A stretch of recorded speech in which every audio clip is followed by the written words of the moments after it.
ठीक। हाँ। सो मैं ये बता रहा था, इंट्रोडक्शन टू साइबर सिक्योरिटी में आखिरकार ये होता क्या है। देखो, मैं कुछ चीजें मैं पढ़ पढ़ के आपको सारी चीजें बताता हूँ। ठीक है, देखो, forensics is the application of science to investigate crime and establish facts. ठीक है, with the use of spread of digital systems. Digital systems मतलब जैसे मान लो सीडी हो गया, डीवीडी हो गया, यूएसबी फ्लैश ड्राइव हो गया, मेमोरी ड्राइव हो गया, एक्सटर्नल स्टोरेज हो गया। इन सब चीजों का यूज करके हम डिजिटल इन्वेस्टिगेशन करते हैं किसी भी क्राइम की या किसी भी इवेंट की। ठीक है, इवेंट मतलब जो भी कोई प्रॉब्लम या कोई भी एक्शन ऐसा परफॉर्म हुआ है अगर जिसकी हमें जरूरत है इन्वेस्टिगेट करना कि ये कैसे हुआ था, इसके अंदर क्या क्या चीज है, क्या क्या चीज इन्वॉल्व है ना, उस चीजों के बारे में इंफॉर्मेशन गैदर करना ही हम डिजिटल फॉरेंसिक्स में आता है। ठीक है, दूसरी चीज डिजिटल फॉरेंसिक्स जब अपन स्टार्ट से हैं। एक सेकेंड, कौन आ रहा है? हाँ, तो डिजिटल, हाँ, वी थिंक अबाउट। So, देखो, the law enforcement agency arrive at the crime scene, however, as a part of the crime scene, including digital devices and media.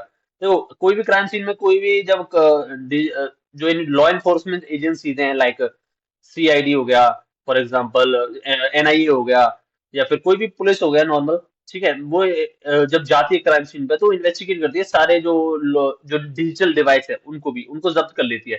ठीक है, और उनको देती है ऐसे कोई पर्सन के पास जो कि डिजिटल, लाइक, जो, हाँ, जो क्राइम इन्वेस्ट कर सके, जो डिजिटल फॉरेंसिक एक्सपर्ट हो। ठीक है, उन चीजों में, कि उन चीजों में से डाटा रिट्रीव कैसे करते हैं, अगर बाई चांस तूने डाटा डिलीट कर दिया तो उसे कैसे रिट्रीव करना है, पेन ड्राइव का डाटा कैसे रिट्रीव करना है, वो सारी चीजें इसके अंतर्गत आ जाती है। ठीक है, टूल्स अपन सारे यूज करते हैं, वो सब इसके अंदर आते हैं। सो मेजर जो क्वेश्चन आते हैं ना जब भी कोई क्राइम सीन पे कोई लॉ एनफोर्समेंट एजेंट पहुंचता है। ठीक है, देखो, सबसे पहला आता है, how should the police collect digital evidences such as smartphones, laptops. ये सारे जो इन्फॉर्म स्मार्टफोन्स हो गए। ठीक है, अगर बाई चांस देखो, जब क्राइम सीन पे पहुंचते हैं अपन, तो उसमें ना बहुत सारी चीजें इंक्लूड होती है। जैसे मान लो अगर लैपटॉप्स हो गए, प्रिंटर्स हो गए, और एसएसडी हो गई, ये सारी चीजें।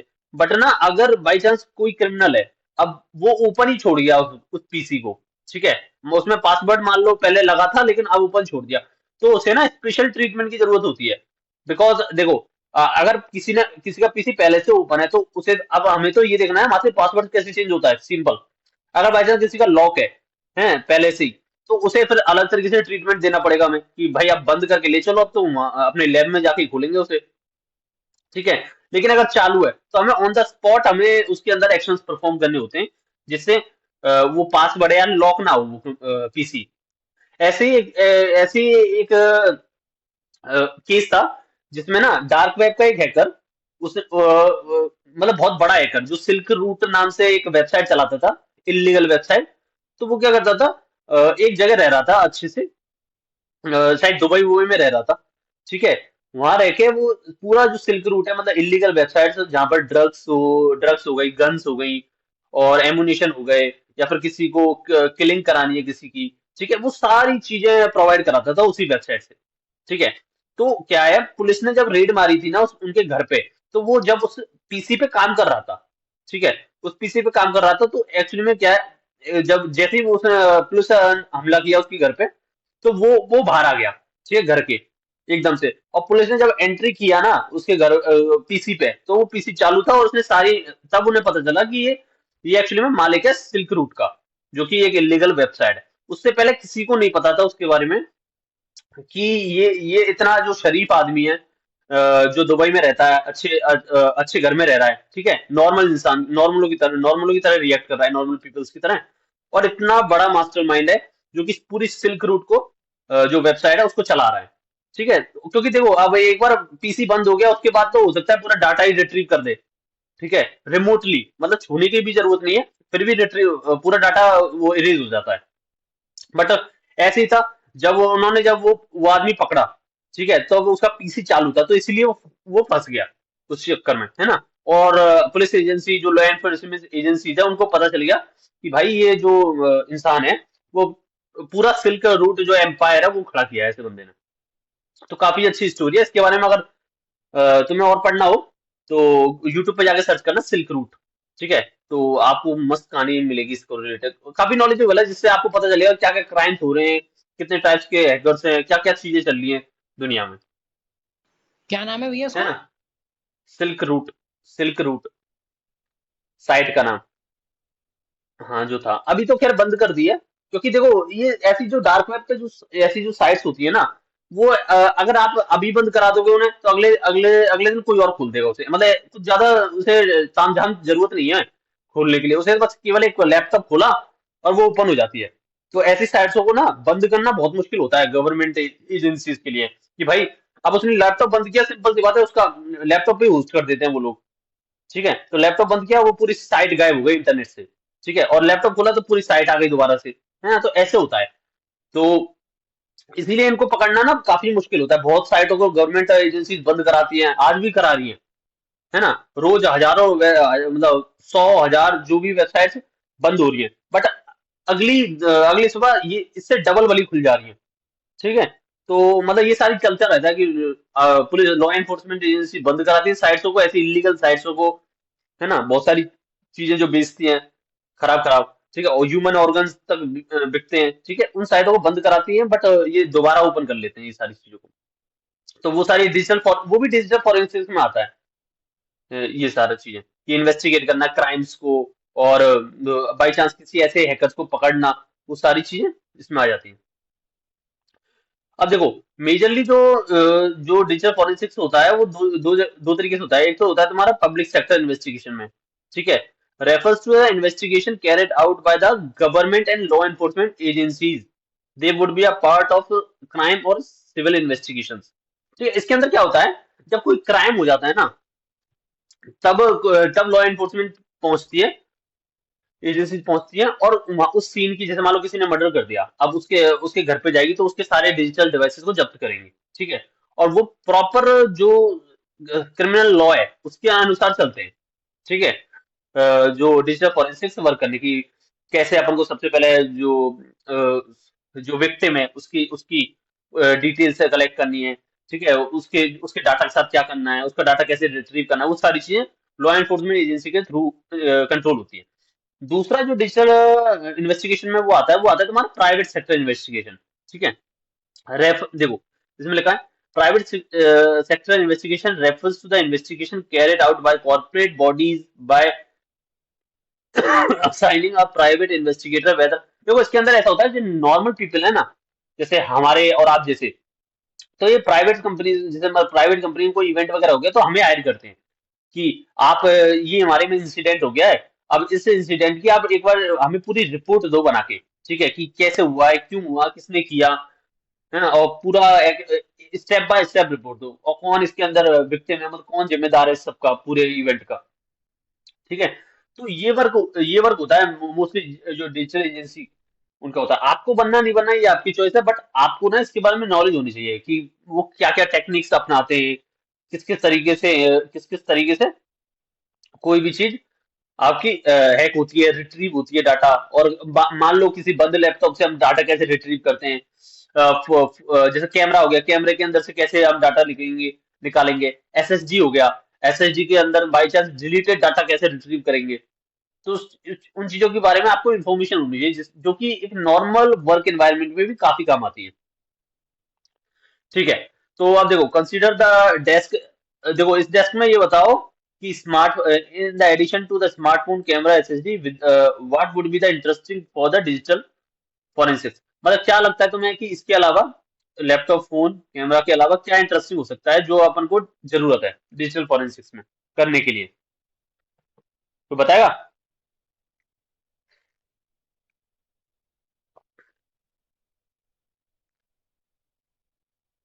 अरे बताओ ना, कुछ कुछ मारो तरीके से भाई, गलत होगा तो कोई दिक्कत नहीं है, क्या दिक्कत है?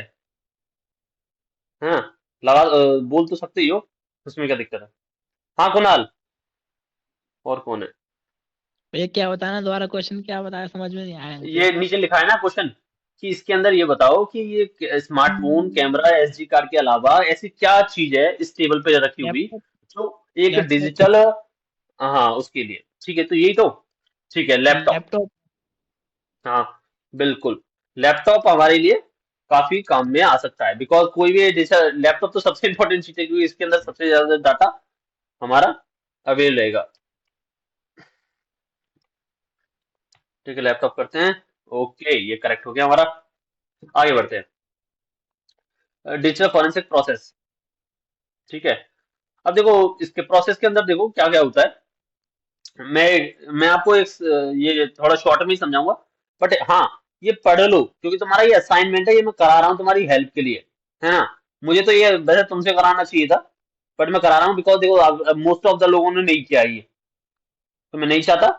आगे से करो, अगली बार मैं जो भी असाइनमेंट दूं ट्राई एक्मी का, तो वो कंप्लीट करने की ट्राई करना। मैं ये नहीं कह रहा कि मुझे कंप्लीट ही चाहिए, बस कोशिश तो करो यार। जो अगर गलती हो तो मुझसे पूछो, मैं बताऊंगा, मैं किस लिए बैठा हूँ। तो हाँ, सबसे पहले देखो एक प्रोसेस की बात कर लेते हैं कि कैसे क्या प्रोसेस होता है डिजिटल फॉरेंसिक्स में, कभी भी जब क्राइम होता है, कोई भी एक्टिविटी होती है उसके बाद। ठीक है, इसके अंदर लिखा है जैसे as a digital forensic investigation you arrive at the scene similar to the one shown in the image. ठीक है, what should you do as a digital forensic investigator. देखो सबसे पहले देखो एक्वायर द एविडेंस। ठीक है, हमें सबसे पहले एविडेंस कलेक्ट करने होते हैं, जैसे लैपटॉप हो गया, स्टोरेज डिवाइसेस हो गई, डिजिटल कैमरा हो गया। ठीक है, ये सारी चीजें कलेक्ट करनी होती है। बाकी अगर लैपटॉप ओपन है तो उसके लिए तो हमें तुरंत बैठना होता है कि भाई तुरंत बैठो, उस पे अलग से ऑपरेट करना होता है उन्हें तो। ठीक है, बाकी अगर बंद है तो जैसे रेगुलर प्रोसेस है, उन सबको पहले कलेक्ट करना होता है, कि हाँ उन सबको कलेक्ट किया जो जो जो आपके काम आ सकते हैं डिजिटल फॉरेंसिक्स में, है ना, तो उन चीजों को कलेक्ट करना होता है। इसके बाद तुम्हारा establish a chain of custody. ठीक है, इसके बाद ना ऐसा होता है, इन प्रोडक्ट्स को ऐसे नहीं है कि आप क्राइम सीन पे पहुंचे या किसी ऐसी चीज पे पहुंचे कि भाई ठीक है लैपटॉप पेन ड्राइव सब उठाई और चल दिए, है ना, तो कि अपन घर पे सॉल्व करेंगे, ऐसा नहीं होता। हम लोगों का ना एक प्रॉपर प्रोसेस होता है, चेन ऑफ कस्टडी। कस्टडी मतलब जो दी जाती है ना, जो लैपटॉप पीसी ये दिए जाते हैं, ठीक है, वो ना एक पर्टिकुलर बंदे को दिए जाते हैं, और पर्टिकुलर पर्पज के लिए और पर्टिकुलर टाइम के लिए।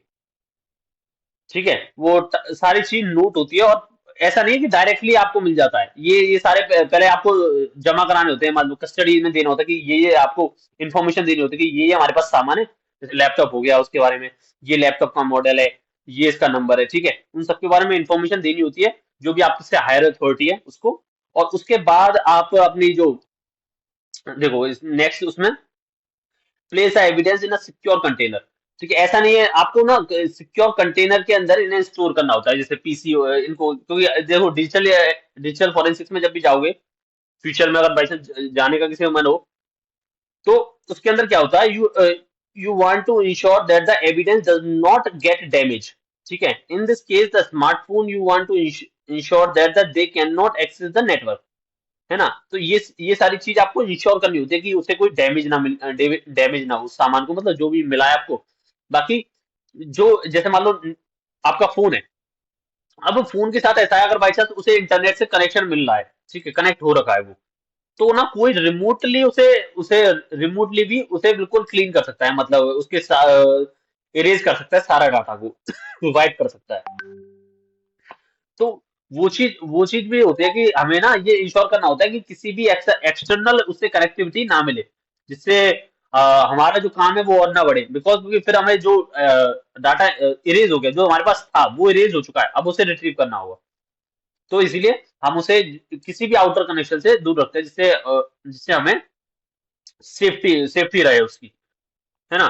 बाकी जो लैब है, जो उसके अंदर जैसे हम जब हम परफॉर्म करने लगते हैं टेस्ट उस डाटा पे, जैसे मान लो रिट्रीव करने का हुआ, एसएसडी को रिट्रीव करने का हुआ, वैसे टास्क अगर हम परफॉर्म करते हैं, तो उसके लिए सबसे पहले हम देखो retrieve the digital evidence from the secure container. ठीक है, उसे सिक्योर कंटेनर से सबसे पहले बाहर निकाला, जो भी हमने रखा था जहां भी। ठीक है, पहले हम बनाते हैं उनकी कॉपी। ठीक है, जो भी डाटा है उसके अंदर, फोन के अंदर, टैबलेट के अंदर, एसएसडी के अंदर, पेन ड्राइव के अंदर, सबकी कॉपी बनाते हैं। ठीक है, क्योंकि देखो जो भी हम परफॉर्म करेंगे एक्शंस, क्योंकि देखो उस एक्शन से हो सकता है वो पूरी पेन ड्राइव भी मतलब जो डाटा बचा कुचा है वो भी खत्म हो जाए, क्योंकि देखो ऐसा फिक्स कोई प्रोसीजर नहीं है कि इस तरीके से ही आपको डाटा रिट्रीव होगा, या फिर आपको हर हर एक डिवाइस में डिफॉल्ट यही प्रोसेस है, और हर क्राइम आपका क्राइम या इन्वेस्टिगेट आप इसी तरीके से कर सकते हो अकॉर्डिंग टू द इवेंट कि कैसा इवेंट हुआ है, क्या क्या चीजें यूज हुई हैं उसके अंदर, उस पर डिपेंड करता है सारी चीजें। और इसमें ना गलती होना कोई आम बात है कि मतलब आप हो सकता है आप उस टेक्नोलॉजी से फेमिलियर ना हो, तो इसलिए हम ना बैकअप रख लेते हैं या कॉपी रख लेते हैं उस डाटा की, जिससे अगर बाई चांस गलती से हमसे वो हार्म हो जाए या फिर डाटा को कुछ नुकसान पहुंच जाए तो हमारे पास एक बैकअप हो कि हमारे पास पहले से डाटा अवेलेबल है, अब इसको यूज कर सकते हैं। ठीक है।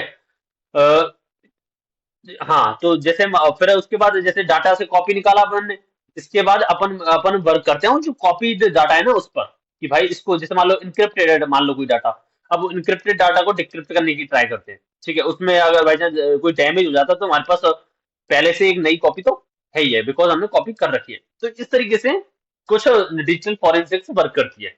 बाकी ये सारी चीज आप पढ़ लेना कि कैसे ये सारी चीजें वर्क करती हैं। Also the mode generally according to the difference computer tune. ठीक है, अब बात करते हैं, रुक जाओ एक सेकेंड। हाँ देखो, प्रॉपर सर्च अथॉरिटी देखो more generally according to the former director of defence computer science. ठीक है, proper security authority investigate can not commit without the proper legal. ठीक है, चेन ऑफ कस्टडी। इसके अंदर वही डिटेल्स दे रखी है कि देखो चेन ऑफ कस्टडी मतलब देखो this is the necessary to keep track of who is the holding the evidence at any time. मतलब ये है कि जब भी कोई इवेंट हो तो आपका जो एविडेंस है, मतलब एविडेंस मतलब फोन लैपटॉप ये सारी चीजें, अब उसे कौन किस टाइम पे हैंडल कर रहा है वो सारी चीज की इंफॉर्मेशन आपके पास, मतलब वो सारी देना होता है और होनी भी चाहिए। ठीक है, बिकॉज देखो कोई कई टाइम ऐसा होता है कि हो सकता है जो बंदा है उससे ही कोई गलती हो तो फिर वो गलत ठहराया जाता है। ठीक है, तो इसीलिए हमें जब भी हमारे पास है तो उसका टाइम नोट करना होता है और उसकी इंफॉर्मेशन देनी होती है जो हायर अथॉरिटी है हमसे। ठीक है, ये सारी चीजें वो ये आप पढ़ लेना। रिपोर्टिंग, जैसे रिपोर्टिंग हो गया, रिपोर्टिंग क्या है, रिपोर्टिंग में ऐसा होता है कि हमने पूरा इन्वेस्टिगेट कर लिया, अब भाई हमने वो डाटा रिट्रीव कर लिया, उसके बाद एट द एंड हम कौन से रिजल्ट पे पहुंचे, कंक्लूड करके हम कौन से रिजल्ट पे पहुंचे इसको इसको बताना होता है। तो उसका पूरा डॉक्यूमेंटेशन होता है कि मेरे रिपोर्ट से ये निकलता है कि इस आईडी या इस नंबर से जो भी प्रॉब्लम हुई है वो स्टार्ट हुई है या फिर जो भी चीजें, ठीक है, ऐसे वर्क करती है। तो वो चीज हमें ये बताना होता है ना, रिपोर्ट में। तो ये रिपोर्टिंग का लास्ट स्टेप है, बाकी जो मैं पहले स्टेप बताए वो है सारे के सारे। ठीक है, it is a it is essential to keep track of who is handling it at any point of time to ensure that the evidence is admissible to in the court of law. What is the name of the documentation that would help establish that? अच्छा, कोई बताएगा इसका answer? Chain of command भैया। Okay, chain of command देख के तो नहीं बता रहे? नहीं वो कल कर लिया था, कमांड नहीं है, conduct, chain of custody conduct. है कस्टडी कस्टडी, है ना, एनडे को क्योंकि देखो चाहिए इसके भैया, अंदर लिखा है ना, कल किया था ना दिस वो इज, कब है। ओके, चेन ऑफ देखो इसमें लिखा है ना, chain of this is the custody, necessary to chain of custody, की, chain of custody. Okay okay, इसमें लिखा है ना this is the necessary to keep track of who is holding the data. Holding में चेन ऑफ है custody. Chain of custody आ जाता है आपका। तो देखो हाँ सिंपल है, ऐसा कुछ कठिन लग रहा है क्या इसके अंदर, ये बताओ। इसके अंदर इतना भी ज्यादा टेक्निकल नहीं है। अगर देखो मैं बताता रहा हूँ, अगर आपके वैसे ज्यादा टेक्निकल नहीं हो रहे तो ऐसे कर लो सॉल्व, इससे नॉलेज तो मिलती है आप लोगों को काफी। अब थोड़ा सा इसके अंदर प्रैक्टिकल पार्ट भी है जिसके अंदर हमें टर्मिनल वगैरह खोलने पड़ेंगे, बट हाँ ये भी जरूरी है। अब जैसे मान लो इसके अंदर करते हैं, सबसे पहले मैं ओपन करता हूँ, देखो इससे सिंपल सी बात है, ये अटैक बॉक्स से स्टार्ट अटैक बॉक्स, इस पे क्लिक करना है, ये स्टार्ट हो जाएगा आपका। बगल में एक वर्चुअल मशीन या लिनक्स जो भी है वो खुल जाएगी। छोटा सा प्रोसेस है, ना इंस्टॉल करने की दिक्कत ना उसकी दिक्कत, इसमें प्रैक्टिस करो आराम से। इंस्टॉल करना मैंने इसलिए सिखाया है जिससे आप लोगों को अब फ्यूचर में जब बढ़ने में कोई दिक्कत आए नहीं।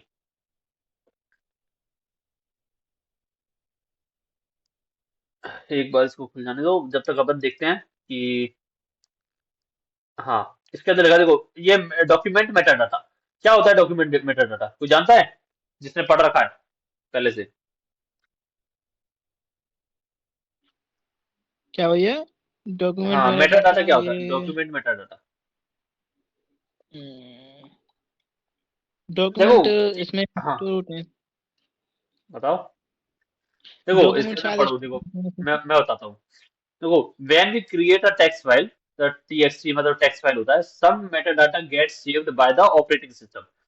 मेटा डाटा ऑपरेटिंग सिस्टम द्वारा ही सेव कर लिया जाता है। जैसे मान लो सच फाइल क्रिएशन, जैसे मेटा डाटा मतलब वो होता है कि कुछ ऐसी इंफॉर्मेशन जो जो ना उस फाइल के बारे में, मान लो आपने टेक्स्ट फाइल क्रिएट करी, टेक्स्ट मतलब समझते हो ना, टेक्स्ट फाइल क्रिएट करी। अब उस टेक्स्ट फाइल के अंदर जब आप सेव करते हो, सेव, ठीक है, सेव पर क्लिक करते हो तो ऑटोमेटिक आपका जो जिस ऑपरेटिंग सिस्टम मतलब ओएस, जैसे विंडो है हमारे केस में, अब विंडो से तुम सेव कर रहे हो ना, तो कुछ डाटा ऑटोमेटिकली वो अपना अपना डाटा स्टोर कर देती है उस फाइल के अंदर। मतलब ऐसे दिखेगा नहीं आपको डायरेक्टली, बट हाँ वो स्टोर कर देती है उससे इन्फॉर्मेशन। अब वो डाटा कौन कौन सा होता है, जैसे मान लो जैसे इसमें लिखा है ना, सच अ फाइल क्रिएशन, देखो फाइल क्रिएशन डेट कि मतलब कितने तारीख को आपने फाइल क्रिएट की, ठीक है। लास्ट मॉडिफिकेशन डेट मतलब लास्ट बार आपने कब मॉडिफाई की, वो मतलब कुछ लिखा या डिलीट किया उस फाइल के अंदर, ठीक है। हाउ मच, देखो how much information get kept with the file meta data when you use a more advance editor, ठीक है। देखो, अगर जितना ज्यादा एडवांस एडिटर आप यूज करोगे, जितना ज्यादा, उतना ज्यादा इंफॉर्मेशन आपकी उस फाइल के अंदर हिडन होगी। मतलब ऐसा नहीं है कि आपने कोई टेक्स्ट, जैसे टेक्स्ट फाइल क्रिएट की उसमें दिख जाएगा, उसमें भी नहीं दिखेगा, ठीक है। एक सेकेंड, हाँ, उसके अंदर भी नहीं दिखेगा वो चीज। सो ये ना हिडन डाटा होता है, तो हिडन आप देखते हैं, हिडन डाटा को मैं निकाल के दिखाऊंगा कि कैसे दिखता है वो, ठीक है।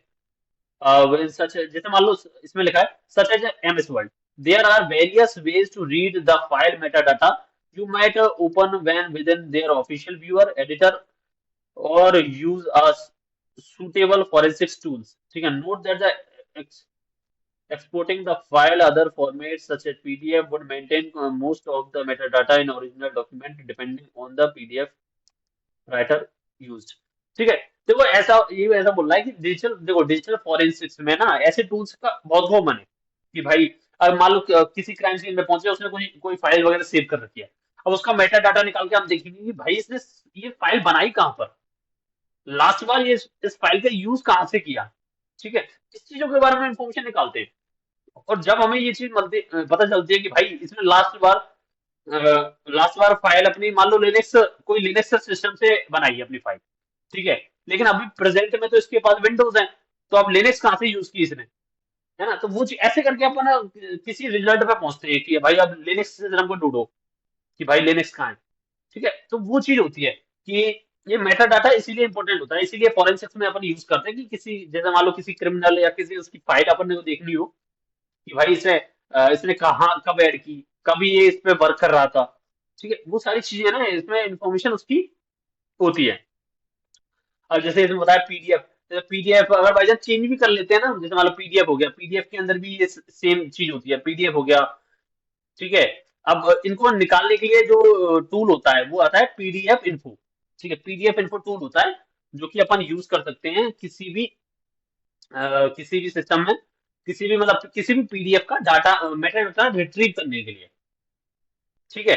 वो यूज कर सकते हैं। अगर बाई चांस जैसे मान लो आप लोगों ने लिनक्स इंस्टॉल कर लियो कुछ होने, तो sudo ये कमांड लगा सकते हो आप लोग, sudo apt इंस्टॉल, हाँ, और ये करके आप अपना जो पीडीएफ इन्फो है वो इंस्टॉल कर सकते हो। ये टूल है, ठीक है, पीडीएफ का मेटा डाटा रिट्रीव करने के लिए, ठीक है। ये हो गया।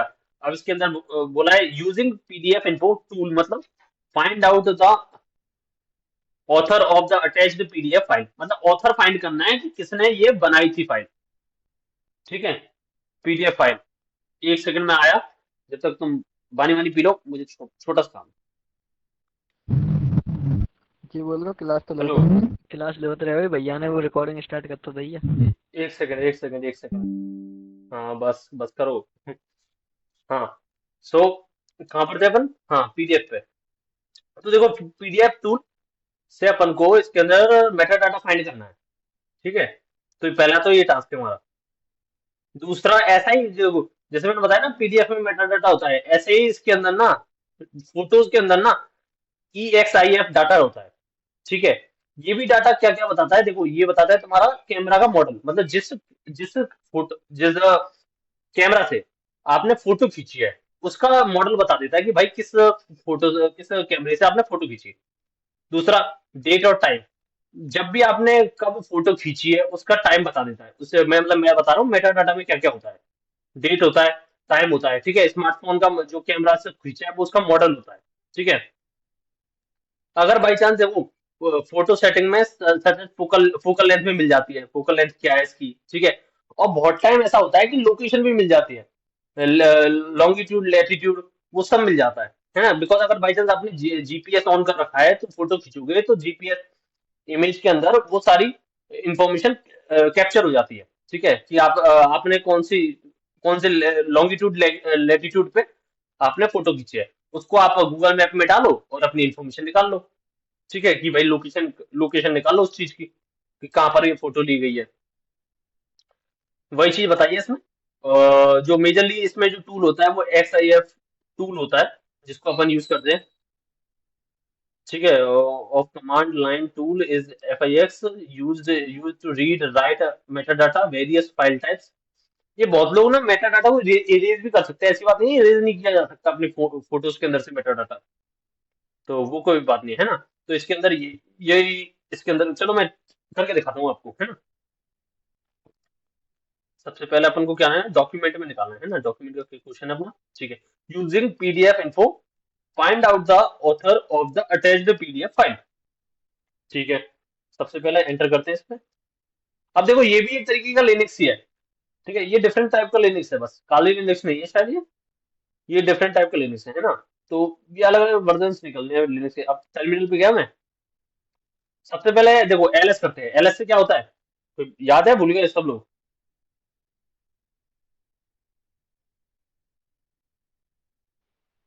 एलएस उसमें फाइल दिखाता है कौन कौन सी फाइल है इसमें, जैसे ठीक है फोल्डर LS, फाइल्स हैं। ठीक है, हाँ।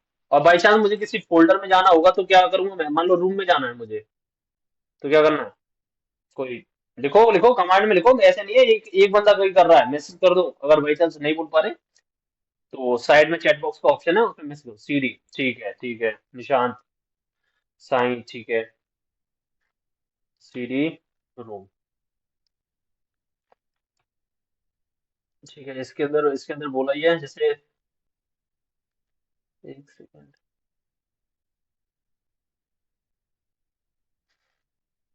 जैसे बोल भी तो रखा है, you you You can download the attached file to your local machine for inspection. However, you can convenience with इस फाइल के पाथ में, ठीक है, चलो देखते हैं कौन सी फाइल है इसके अंदर। एलएस करते हैं। देखो एलएस करके इतनी सारी फाइल्स निकल गई इसके अंदर, है ना। अब इसके अंदर किस में जाना है, इसके अंदर लिखा है जैसे मान लो इंडो डिजिटल फॉरेंसिक्स। अब देखते हैं ये कहाँ है, ये रही शायद, हाँ ये रही। तो CD करो, इंडो, ये इंट्रो इंट्रो इंट्रो, ठीक है। अब टैब, देखो आधा फाइल का नाम लिखने के बाद अगर टैब करोगे ना तो ये पूरा नाम लिख देती है ना। ये एक सेकंड, ठीक है, टैब करो, ये पूरा नाम लिख देती है। अगर बाई चांस दो फाइल हो ना, जैसे मान लो ये दोनों फाइल है तो नहीं लिखेगी, बस ये याद रखना कि जैसे मान लो CD लिखा आपने, आधा फाइल का नाम लिखा और उसके बाद टैब टैब दबा दो, टैब बटन होता है ना PC में, जब भी आप करोगे तो टैब दबा दोगे तो पूरा नाम टाइप हो जाता है उसका, ठीक है। तो आगे से ध्यान रखना अगर कभी मतलब जल्दी टाइप करना होगा आपको। तो इंट्रो,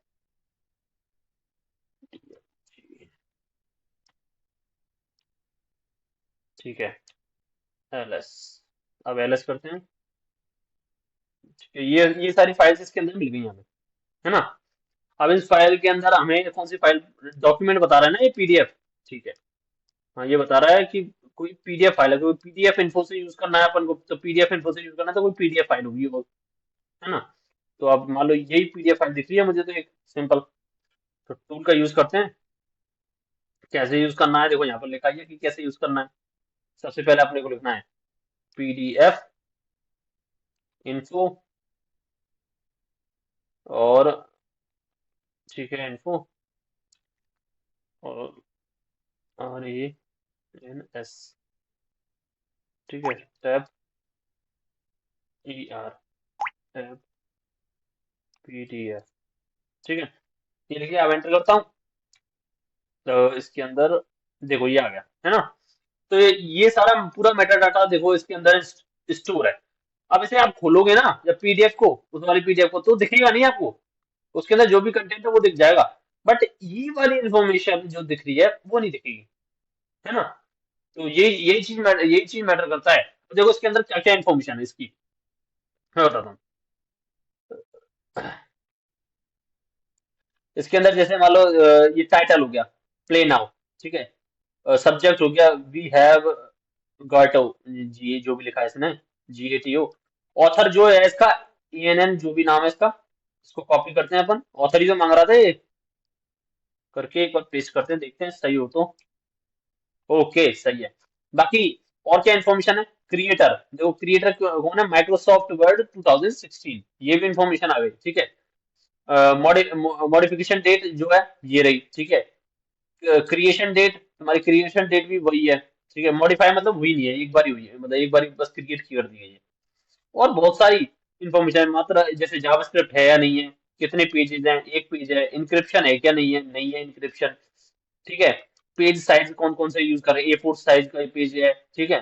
फाइल साइज कितनी बड़ी है, मतलब फाइल कितनी बड़ी है, 71 पॉइंट ये बाइट्स है, ठीक है, इतनी। तो ये सारी इंफॉर्मेशन इसके अंदर दे देते हैं। एक सेकंड।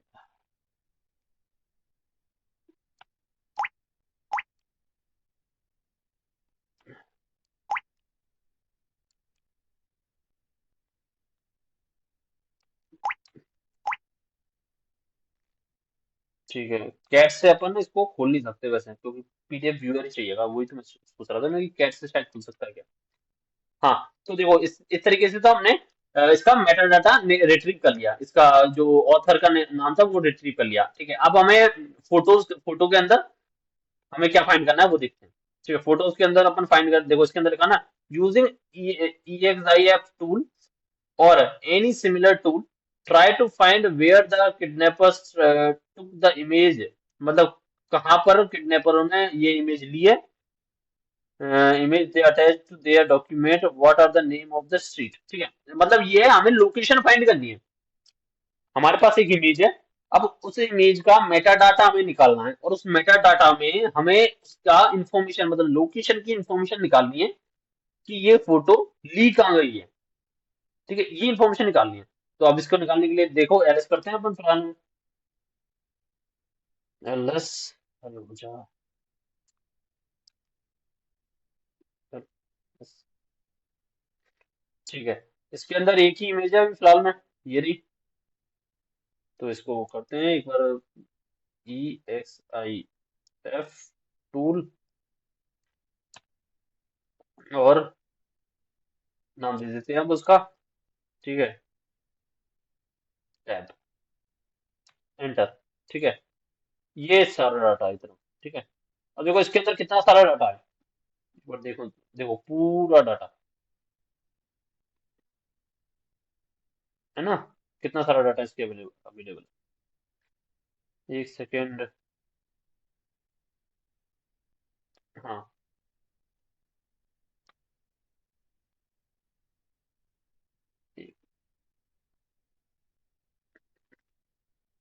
ठीक है। अब पढ़ने की जगह, अगर जैसे मतलब शॉर्टकट बता रहा हूँ तुम्हें कि क्या, अगर कि कैसे कर सकते हैं अपन, वैसे मैं ऐसे मुझे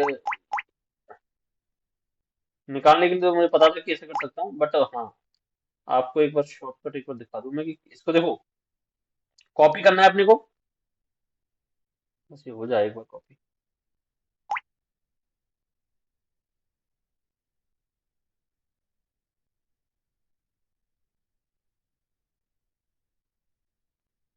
जितना भी डाटा है पूरा कॉपी कर लो, क्योंकि देखो इसके अंदर कोई भी चीज फाइंड करना थोड़ा सा मुश्किल है ना। तो थोड़ा आसान कर लेते हैं इसको। एक सेकेंड, अरे यार,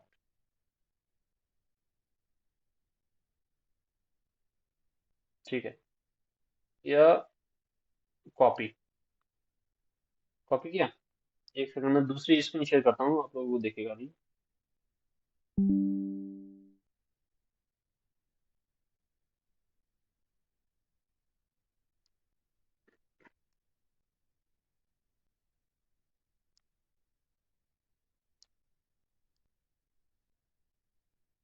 ठीक है, अब दिख रहा है?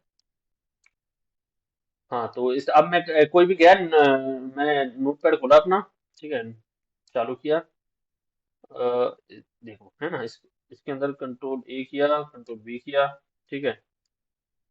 अब ये पूरा डाटा मेरे लिए अवेलेबल हो गया, ठीक है।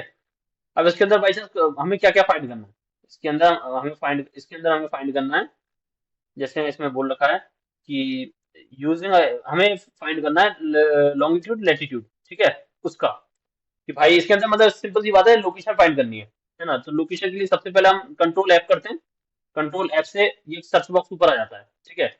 इसके अंदर कुछ भी सर्च कर लो, जो भी तुम्हें चाहिए, ठीक है। लोकेशन से नहीं आया तो इसके अंदर, ठीक है, नीचे वाला, एक सेकंड रुको, डेट एंड टाइम, देखो ये रहा, ये निकल गया ना, जीपीएस लोकेशन, ये 51 डिग्री 30, ये सारी इन्फॉर्मेशन। अब इसको देखो, ये ऐसा नहीं है कि तुम डायरेक्टली डालोगे इसको, क्योंकि देखो इसके अंदर अभी भी थोड़ी कमी है ना। इसको कैसे निकालना है वो मैं बताता हूँ। इसको हम क्या करते हैं, दूसरी फाइल के अंदर इसको रख देते हैं अभी फिलहाल में, ठीक है। दूसरी फाइल के अंदर रखा, पहली फाइल में गए, अब इसके अंदर हमें दूसरा क्वेश्चन क्या था, what is the model name of a camera used to take this photo. मतलब हमें ये फाइंड करना है कि इस कौन सा कैमरा था जिसका यूज किया गया है इस फोटो को लेने के लिए। तो कंट्रोल एफ, इसके अंदर सबसे पहले लिखते हैं MOGEL, एंटर करते हैं, ये ऊपर निकल गया ना, देखो ये रहा, ये इस कलर में, ठीक है। ये रहा मॉडल, मॉडल लिखा है इसमें कैनन E0O5 जो भी है, ठीक है। इसको करके कॉपी, बस यहाँ पर कर दिया हमने पेस्ट, एंटर, ये करेक्ट हो गया। अब हमें फाइंड करनी है लोकेशन। लोकेशन फाइंड करने के लिए हमारे पास जो डाटा था क्या था, ये है हमारे पास लोकेशन की कमांड्स। इसको कॉपी करना है, कॉपी नहीं करना, सबसे पहले तो ये हटाओ, ये पूरा हटाओ, हटाओ इसे, ठीक है। और इसे भी हटाओ, इसे भी हटाओ, ठीक है। कॉमा करके अपन कंट्रोल ए, कंट्रोल एक्स, ठीक है, बंद करते हैं। ये रहे, ठीक है। ये अपने पास लॉन्गिट्यूड लेटीट्यूड दे रखे हैं इसमें, बट इसके अंदर प्रॉब्लम क्या है, इसके अंदर जो जो डिग्री है ना, इस डिग्री एक्चुअली में ये नहीं होनी चाहिए। डिग्री की जगह हम ना कुछ ऐसे मेंशन करते हैं जैसे नीचे लिखा है, ठीक है, कुछ ऐसे, ठीक है। ये जैसे मेंशन किया, और अब चले गए हम मैप में, ठीक है, मैप में गए। अब इसके अंदर देखते हैं अपन क्या होता है, ठीक है। ओके, ये कहाँ पर है, ये चेक कर लेते हैं एक बार।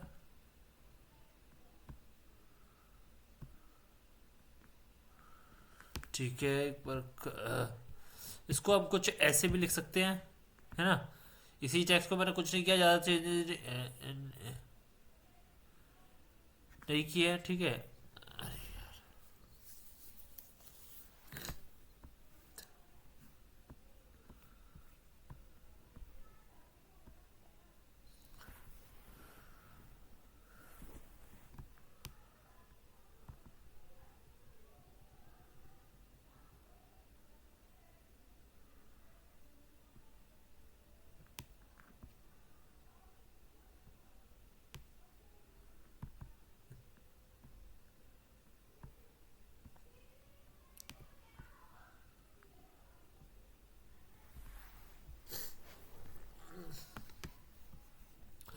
तो ठीक है, जैसे ही देखो इसके अंदर हमें लॉन्गिट्यूड और लैटिट्यूड मिले, हमने इसको किया कॉपी, ठीक है।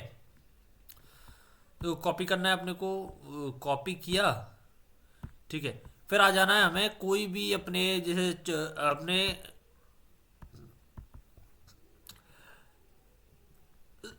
चैट जीपीटी में, ठीक है। चैट जीपीटी में आके सबसे पहले अपने चैट, ठीक है।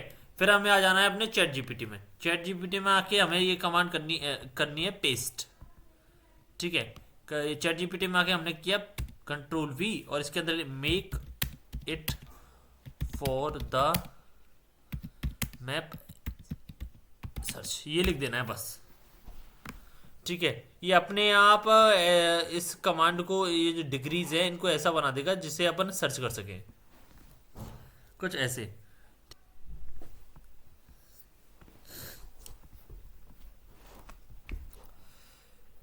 ठीक है, इसको हम करते हैं कॉपी, कंट्रोल वी, चलते हैं मैप पे।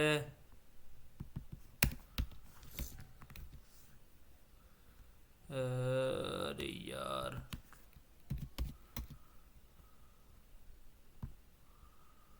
एक सेकेंड।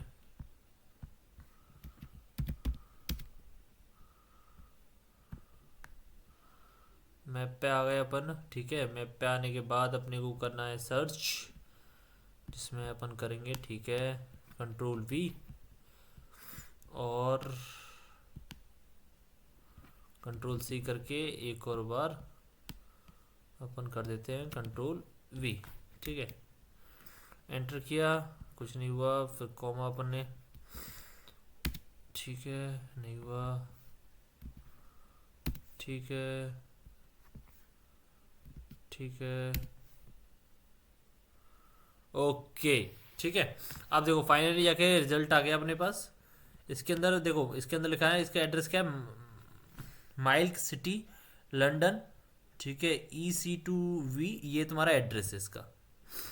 ठीक है, इसको करते हैं हम कॉपी और चलते हैं हम अपने ट्राई एक्मी के बॉक्स में। तो इसके अंदर कितना, 2 शब्द दे रखे हैं, मतलब 4 शब्द का वो है कैरेक्टर स्टार्टिंग में। तो वो अपन फिल कर लेते हैं सबसे पहले। तो इसके अंदर क्या आएगा बताओ, कोई बताएगा? इसके अंदर अपने आएंगे जैसे माइल्क, एक सेकेंड, ये जैसे कॉपी पेस्ट कर देता हूँ मैं, माइल्क स्ट्रीट, STEET। ठीक है, ये भी करेक्ट हो गया। देखो हो गए ना सारे करेक्ट। तो इस तरीके से आप मशीन्स को एक्सेस कर सकते हैं।